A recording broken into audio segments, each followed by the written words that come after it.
Miami is a melting pot rich in history. This is the city where my friends and I have come to live as we follow our dreams. Christian is the diva of the house. He's an actor with enough small roles under his belt that makes him think he's a star. I've been practicing this look for hours. Yeah, okay. Trust me, it's perfect. All right. Just take the picture. And then there's my good friend Jennifer.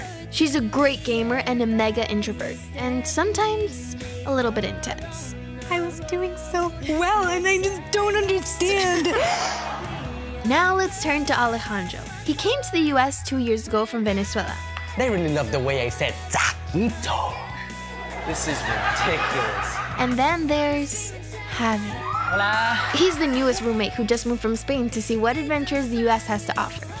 The United States is like this crazy TV show you can live in.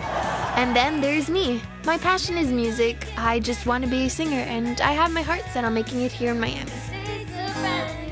So that's us. I'm a real person with feelings, and when you post these pictures, it makes me sad. 5 roommates living in Miami. Tell me that I'm not alone this time. Don't leave me there to make my own.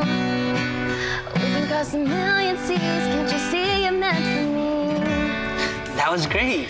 Trying to find our way in this magic city we call the 305.